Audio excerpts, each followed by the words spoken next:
상주 농약 사이다 사건 정황이 드러나고 있는데 결정적인 증거는 지금 나오지 않고 있어서 경찰이 애를 먹고 있다고 합니다. 오늘 새로 나온 이야기가 몇 가지 있는데 자, 지금부터 자세히 한번 짚어드리겠습니다. 일단 상주 현지에 나가 있는 대구 경북 취재본부의 장영훈 기자 전화로 연결해서 새로 나온 이야기들 중심으로 정리를 한번 해보겠습니다. 장영훈 기자 나와 있습니까? 네, 나와 있습니다. 예. 자, 일단 중요한 얘기가 하나 나왔어요. 농약병 추가로 발견이 됐는데 이게 피해자 집에서 3개가 더 나왔다. 이런 보도가 있었습니다. 이게 왜 이 집에서 나왔던 건지, 어떻게 발견이 된 건지, 또 피해자 측에서는 뭐라고 하는 건지 이런 것들이 궁금합니다. 경찰이 피해자 할머니 집을 탐문하면서 이제 나온 내용인데요. 예. 한 할머니의 이제 남편이 집에서 농약병을 발견해서 사건 수사에 도움이 될 것 같아서 경찰에게 넘긴 것입니다. 아, 그렇군요. 경찰이 농약 성분을 분석해 보니까 사건 현장이었던 마을 회관에서 나온 살충제 성분은 검출이 되지 않았는데요. 예. 이제 경찰 수사가 이런 식으로 자꾸 미적거리면서 온갖 추측이 나오는데 추가 농약병이 이번 사건과 별개인데도 제3자 개입 가능성이 제기되는 이유입니다. 경찰이 자세히 또 확인도 하지 않고 제3의 인물을 언급한 것도 이런 논란을 좀 부추기고 있는 측면이 있습니다. 아, 그러니까 농약병이 나오긴 나왔는데 그게 이번 사건과는 무관한 성분도 다른 그런 농약병이었기 때문에 뭐 제3자가 개입했을 가능성 이런 게 거론됐지만 사실과 다르다. 이렇게 정리할 수 있는 거네요. 네, 그렇습니다. 예. 자, 그리고 이 경찰이 구속된 박할머니 그리고 박할머니가 가족과 휴대전화를 한 내용, 이 내용을 다 조사를 했다고 하던데 그걸 왜 조사를 한 건가요? 박할머니 가족이 처음부터 혐의를 강하게 부인하고 있는 상황인데 이런 과정에 혹시 박할머니와 가족이 입을 맞춘 게 아니냐는 이야기가 나오고 있어서입니다. 예. 경찰이 사건 무렵 박할머니와 아들, 딸 부부 5명과 수차례 통화한 내역을 확인했고요. 무슨 내용으로 통화했는지도 조사 중이고 이게 증거 가능성이 있는지도 검토하고 있습니다.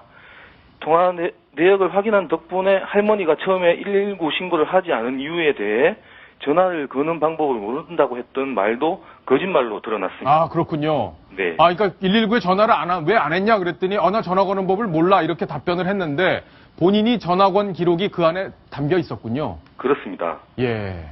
자, 그리고 변호사가 보니까 이 박할머니 변호사가 사임을 했더라고요.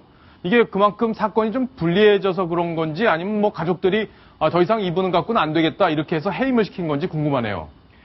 어제 이제 변호사가 사임했다고 하는데요. 예. 이 부분에 대해서는 좀 여러 가지 이야기가 나오고 있습니다. 경찰 쪽에서는 아마 승소 가능성이 낮아 사임했다고 하는 얘기가 있고요. 또 주민들 사이에서는 박할머니가 구속되니까 아들이 해임했다 하는 말도 나오고 그렇습니다. 그렇군요. 그런데 이 박할머니가 지금 구속된 상태인데 건강이 좀 안 좋아졌다 이런 얘기도 있습니다. 조사하는데 문제는 없습니까? 그제 할머니가 병원에서 치료를 받았습니다. 이제 기력이 좀 약해졌고 두통이 막 심한 상황인데 4시간 정도 진료하고 이렇게 치료를 받았고요. 신경안정제 약 처방도 받았습니다. 근데 건강에 큰 문제가 있는 것은 아니고요. 할머니 조사는 근데 조금 미뤄지고 있습니다. 아까 변호사가 이제 해임만 되면서 이제 당분간 조사를 하지 않기로 했습니다. 그렇군요. 자, 지금 이제 어제 저희가 보도해드린 이 범행 동기 부분에서 이제 회복이 됐던 신할머니 그리고 구속이 된 박할머니 두 사람 사이에 이제 사이가 좀 안 좋았다 이런 얘기들을 여러 가지 정황을 저희가 보도를 해드렸는데 추가로 혹시 이 범행 동기 부분에서 나온 얘기는 없습니까?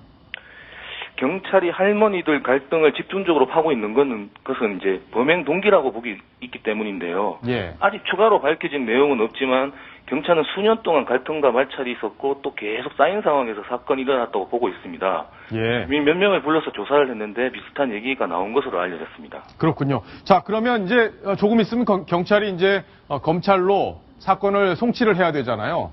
지금 경찰은 어떤 분위기인지 뭘 마지막으로 좀 점검하고 있는지 궁금하네요. 경찰은 일단 지금까지 나온 증거만으로 박할머니를 기소하는데 어려움이 없다고 보고 있습니다. 근데 문제는 아까 말씀하셨던 범행 동기와 시점, 농약 구입 시기 이런 걸 밝혀내지 못할 경우에 재판 과정에서 공방과 논란이 좀 과열될 가능성이 크다는 것인데요. 일단 경찰은 27일까지 추가 수사를 통해서 이 부분을 좀 명확하게 해서 사건을 검찰로 송치할 방침입니다. 예, 알겠습니다. 자, 지금까지 장영훈 기자였습니다. 자, 손정혜 변호사께 질문을 하나 드리겠습니다. 지금까지 내용 쭉 들어보셨잖아요. 이번 사건 처음부터 쭉 아마 여러 가지 내용 다 파악을 하고 계실 텐데 지금 경찰에서 제대로 대응을 못하는 거 아니냐 이런 얘기도 나오고 있고 또 특히 농약을 어떻게 구입했는지가 드러나질 않고 있고 농약에 지문이 안 묻어 있단 말이에요. 여러 가지 문제가 있다 이런 얘기가 나오고 있는데 어떻게 전망하십니까?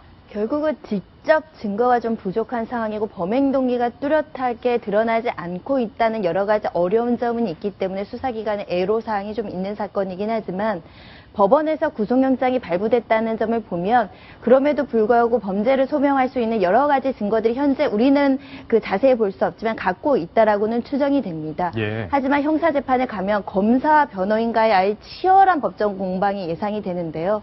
과거의 시신 없는 사건이나 이런 것들을 보더라도 간접 증거나 정황 증거, 진술 증거만으로도 사실 살인을 처벌한 경우도 있고 예. 시신 없는 살인이나 이런 직접 증거가 없는 사건의 경우에 증거 불충분, 합리적인 의심이 남는다는 이유로 사실 무죄 판결을 받은 점도 있기 때문에 수사기관에서는 치밀하게 1%, 2%, 3%의 무죄 가능성을 대비하고 혹시 억울하시진 않을까에 초점을 맞춰서 꼼꼼하게 과학 수사를 해야 될 것이고요. 예. 범행 동기 같은 것도 사실 프로파일러나 이런 심리 분석을 통해서 좀 더 밝혀낼 수도 있을 것이고요. 뭐 증거 능력에 대한 문제는 있겠지만 거짓말 탐지기나 탐문 수사를 좀 보강을 해서 이 사건에서 더 이상 부실 수사 논란이 없을 정도로 치밀하게 수사를 해야 됩니다. 그러겠네요. 이번 사건이 이제 국민들이 많은 관심을 갖고 있기도 하지만 이 경찰 조사 과정에서 문제점이 속속 드러나고 있다는 점을 좀 유념을 해야 될 것 같습니다. 뭐냐면 압수수색을 실시를 했는데 농약병이 추가로 발견이 됐네 안 됐네 그걸 하루가 지나서야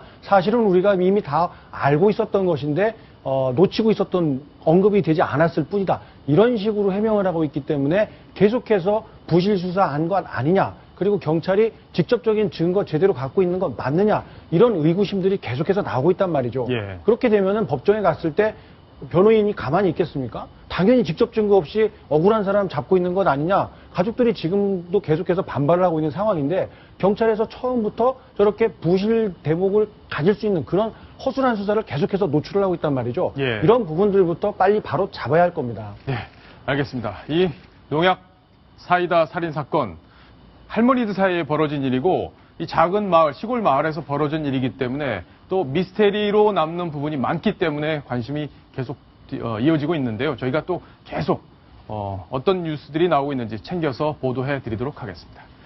자, 다음 뉴스로 가겠습니다. 다음 뉴스 바로 이겁니다.